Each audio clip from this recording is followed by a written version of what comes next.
Bible में स्वर्ग का वर्णन किस तरह से किया गया है? इस वीडियो में मैं स्वर्ग के लिए 14 नामों को साझा कर रहा हूं, जैसा कि हम बाइबल में देखते हैं।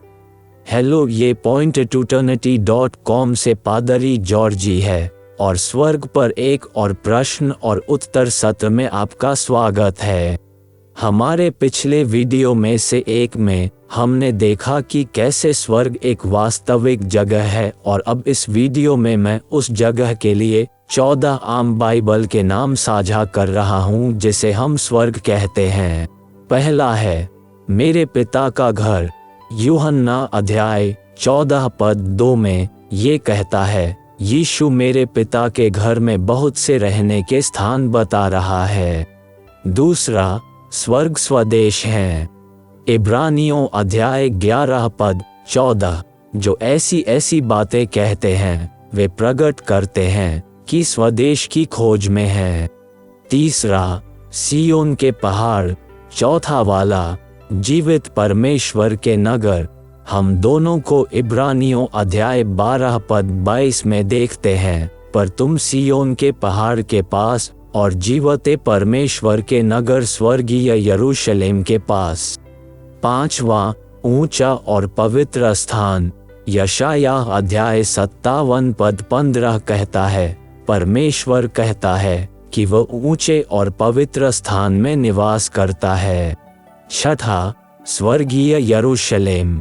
इब्रानियों अध्याय 12 पद 22 में और प्रकाशित वाक्य अध्याय 21 पद 2 में हम स्वर्ग के लिए प्रयुक्त वाक्यांश नया यरूशलेम देखते हैं। सातवां, स्वर्ग को स्वर्गलोक कहा जाता है। लूका अध्याय 23 पद 43 में यीशु क्रूस पर चोर से कहते हैं, उसने उससे कहा, मैं तुझसे सच कहता हूँ कि आज ही तू मेरे साथ स्वर्गलोक में होगा।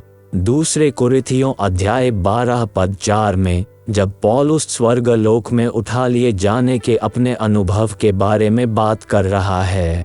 प्रकाशित वाक्य अध्याय 2 पद 7 में यीशु उससे प्रतिज्ञा कर रहा है, जो जय पाए मैं जीवन के वृक्ष में से जो परमेश्वर के स्वर्गलोक के बीच में है फल खाने को दूंगा। आठवां, तीसरे स्वर्ग। ये प्रेरित पौलुस के स्वर्ग पर उठा लिए जाने के अनुभव के बारे में बात करता है। दूसरा कुरिन्थियों अध्याय 12 पद 2 वार्ता करता है, मैं जानता हूँ कि मसीह में ऐसा मनुष्य तीसरे स्वर्ग तक उठा लिया गया। नौवां, स्वर्ग को नगर कहा जाता है। इब्रानियों अध्याय 11 पद 10 कहता है, क्योंकि वह उस स्थिर नेव वाले नगर की बाट जोहता था जिसका रचने वाला और बनाने वाला परमेश्वर है। 10, 11 और 12 नाम सभी एक श्लोक में पाए जाते हैं, जहां ये स्वर्ग के बारे में एक बेहतर देश, एक स्वर्गीय देश और एक स्वर्गीय शहर के रूप में बात करता है। इब्रानियों अध्याय 11 पद 16 पर वे एक उत्तम अर्थात स्वर्गीय देश के अभिलाषी हैं, इसीलिए परमेश्वर उनका परमेश्वर कहलाने में उनसे नहीं लजाता, सो उसने उनके लिए एक नगर तैयार किया है। 13वां, स्वर्ग को पवित्र नगर कहा जाता है।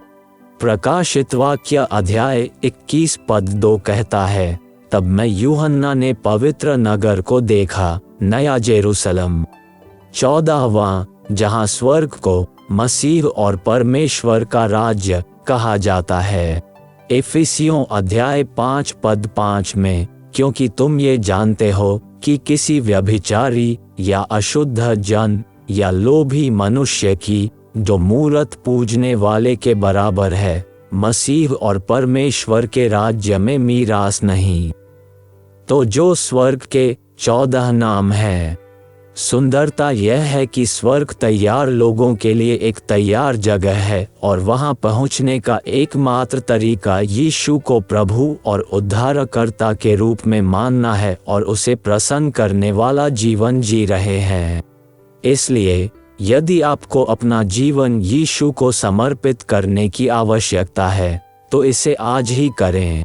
स्वर्ग जाने का अवसर न चूकें। और अगर यह वीडियो आपके लिए एक आशीर्वाद था तो कृपया इसे दूसरों के साथ भी शेयर करें। परमेश्वर आपका भला करे। यदि आप इस संदेश से धन्य हैं तो लाइक बटन को अवश्य दबाएं और साथ ही अगर आपने अभी तक सब्सक्राइब नहीं किया है तो सब्सक्राइब का बटन दबाकर सब्सक्राइब करें और साथ ही उस बेल नोटिफिकेशन को भी दबा दें ताकि आपको इसी चैनल पर ऐसे ही धन्य संदेश और अपडेट मिलते रहें।